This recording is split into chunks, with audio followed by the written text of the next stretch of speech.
Hello ನಮಸ್ಕಾರ ವೀಕ್ಷಕರೇ.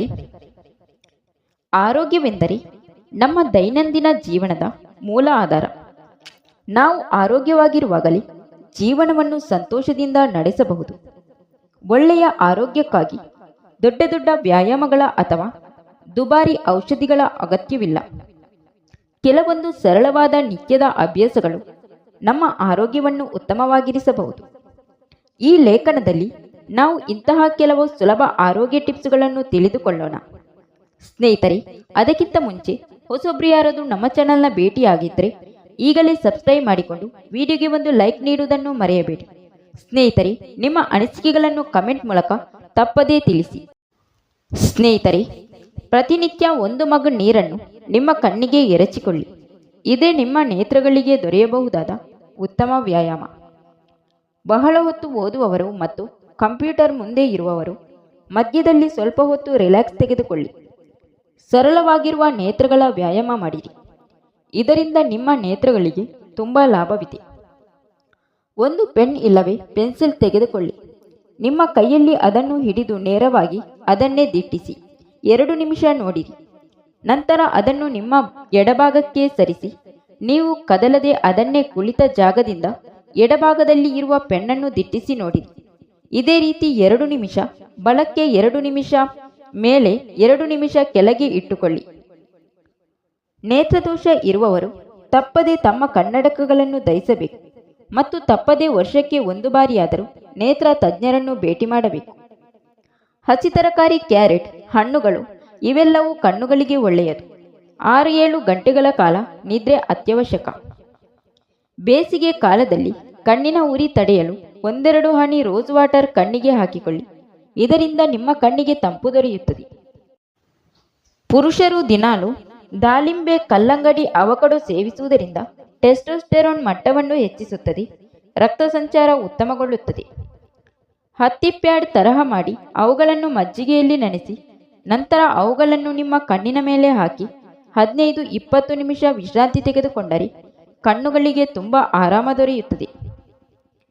ಕಣ್ಣಿನ ಕೆಳಗಿನ ಕಪ್ಪನ್ನು ತೆಗೆಯಲು ಹಸಿ ಹಾಲನ್ನು ಹತ್ತಿಯಿಂದ ಹಚ್ಚಿ 15 ನಿಮಿಷ ಬಿಟ್ಟು ಒದ್ದೆಯಾಗಿರುವ ಹತ್ತಿಯಿಂದ ತೆಗೆದರೆ ಹೋಗುತ್ತದೆ.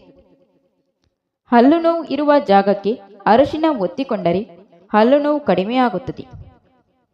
ಕೈಕಾಲು ಏನಾದರೂ ಕೊಯ್ದು ರಕ್ತ ಬರುತ್ತಿದ್ದರೆ ಆ ಜಾಗಕ್ಕೆ ಅರಶಿನ ಹಚ್ಚಿರಿ. ತಕ್ಷಣವೇ ರಕ್ತ ಹರಿಯುವುದು ನಿಲ್ಲುತ್ತದೆ. ಸುಟ್ಟ ಗಾಯದ ಮೇಲೆ ಕೋಲ್ಗೇಟ್ ಟೂತ್ಪೇಸ್ಟ್ ಹಚ್ಚಿರಿ. ಸುಟ್ಟ ಗಾಯಕ್ಕೆ ನೀರು ಹಾಕಿ ನಂತರ ಮೊಸರು ಇಲ್ಲವೇ ಜೇನುತುಪ್ಪ ಲೇಪಿಸಿರಿ. ಒಸಡು ನೋವಿನಿಂದ ನರಳುತ್ತಿದ್ದರೆ ಸೀಬೆಹಣ್ಣು ಎಲೆಗಳನ್ನು ನೀರಿನಲ್ಲಿ ಕುದಿಸಿ ಆ ನೀರಿನಿಂದ ದಿನಕ್ಕೆ 4-5 ಬಾರಿ ಮುಕ್ಕಳಿಸಬೇಕು. ಬೇದಿ ಆಗುತ್ತಾ ಹೊಟ್ಟೆ ನೋವು ಬಂದರೆ ಸ್ವಲ್ಪ ಮೆತ್ತೆ ನೀರಿನಲ್ಲಿ ಹಾಕಿಕೊಂಡು ನುಂಗಬೇಕು. 1 ಚಿಟಿಕೆ ಕರಿಮೆಣಸಿನ ಪುಡಿಯನ್ನು ರಾತ್ರಿ ಮಲಗುವಾಗ ಬಾಯಲ್ಲಿ ಹಾಕಿಕೊಂಡರೆ ನೆಗಡಿ ಕಡಿಮೆಯಾಗುತ್ತದೆ. ಉಷ್ಣದಿಂದ ಹೊಟ್ಟೆ ನೋವು ಬಂದಾಗ ಬಿಸಿ ಹಾಲಿಗೆ ತುಪ್ಪ ಬೆರೆಸಿಕೊಂಡು ಕುಡಿದರೆ ಸರಿ ಹೋಗುತ್ತದೆ. ಅಸಿಡಿಟಿಯಿಂದ ಎದೆ ಉರಿ ಬಂದರೆ ಹೆಚ್ಚಿನ ಪ್ರಮಾಣದಲ್ಲಿ ತರಕಾರಿ, ಹಣ್ಣು ಹಂಪಲು ಸೇವಿಸಿರಿ. ಎದೆ ಉರಿ ಕಡಿಮೆ ಮಾಡಲು 1 ನಿಂಬೆ ರಸಕ್ಕೆ 1 ಗ್ಲಾಸ್ ಟೊಮೆಟೊ ಜ್ಯೂಸು, ಜೇನುತುಪ್ಪ ಸೇರಿಸಿ ದಿನಕ್ಕೆ 2 ಬಾರಿ ಕುಡಿದರೆ ಒಳ್ಳೆಯದು. ಸೋಂಪು ಜೀರ್ಣಕ್ರಿಯೆಯನ್ನು ತುಂಬ ಚೆನ್ನಾಗಿ ಮಾಡುತ್ತದೆ. ಅಸಿಡಿಟಿ ಕಡಿಮೆ ಮಾಡಲು ಟೀ, ಕಾಫಿ ಕಡಿಮೆ ಮಾಡಿ ಹೆಚ್ಚಿನ ಪ್ರಮಾಣದಲ್ಲಿ ಹಾಲನ್ನು ಕುಡಿಯಿರಿ.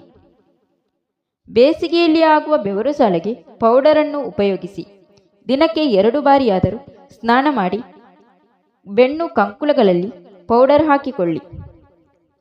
ಬೆವರಿನಿಂದ ಆದಂತಹ ಗುಳ್ಳೆಗಳಿಗೆ ಕೊಬ್ಬರಿ ಹಾಲು ಮತ್ತು ಜೀರಿಗೆ ಪೇಸ್ಟ್ ಲೇಪಿಸಿರಿ.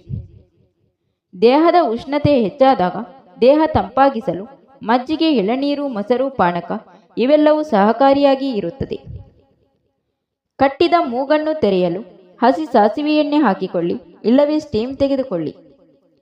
ಗಂಟಲು ನೋವಿನಿಂದ ನರಳುವಾಗ 1 ಟೀ ಚಮಚ ಜೇನುತುಪ್ಪ ಮತ್ತು ಶುಂಠಿ ರಸ ಸೇವಿಸಿದರೆ ಗಂಟಲು ನೋವು ನಿವಾರಣೆಯಾಗುತ್ತದೆ. ಹೆಣ್ಣು ಮಕ್ಕಳಿಗೆ ಮುಟ್ಟು ನೋವು, ಹೊಟ್ಟೆ ನೋವು ತೀವ್ರವಾಗಿ ಬರುತ್ತದೆ. ಅಂಥವರು ಉಗುರು ಬೆಚ್ಚಗಿನ ನೀರಿನಲ್ಲಿ ಇಂಗು ಹಾಕಿಕೊಂಡು ಕುಡಿಯಬೇಕು. ಹೊಟ್ಟೆ ಭಾರ ಆದಾಗ ಮನೆಯಲ್ಲಿ ಸೋಡಾ ಮಾಡಿಕೊಂಡು ಕುಡಿಯಬೇಕು. ಹೊಟ್ಟೆ ಬಿಗಿ ಹಿಡಿದಾಗ 1 ಗ್ಲಾಸ್ ಬಿಸಿ ನೀರಿಗೆ ಒಂದು ಹನಿ ಜೇನುತುಪ್ಪ ಹಾಕಿ ಕುಡಿದರೆ ಹೊಟ್ಟೆ ಆರಾಮವಾಗುತ್ತದೆ. ಶುಂಠಿ ಪೇಸ್ಟ್ ಹಣೆಗೆ ಲೇಪಿಸಿದರೆ ತಲೆನೋವು ಕಡಿಮೆ ಆಗುತ್ತದೆ.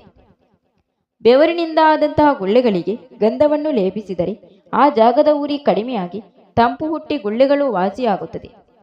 Thank you for watching. ಸ್ನೇಹಿತರೆ, ವಿಡಿಯೋ ಇಷ್ಟ ಆದರೆ ಒಂದು ಲೈಕ್ ನೀಡಿ, ವಿಡಿಯೋನ ನಿಮ್ಮ ಫ್ರೆಂಡ್ಸಿಗೆ ಶೇರ್ ಮಾಡಿ, ಚಾನಲ್ನ ಸಬ್ಸ್ಕ್ರೈಬ್ ಮಾಡಿಕೊಂಡು ನಿಮ್ಮ ಅನಿಸಿಕೆಗಳನ್ನು ಕಮೆಂಟ್ ಮೂಲಕ ತಪ್ಪದೇ ತಿಳಿಸಿ.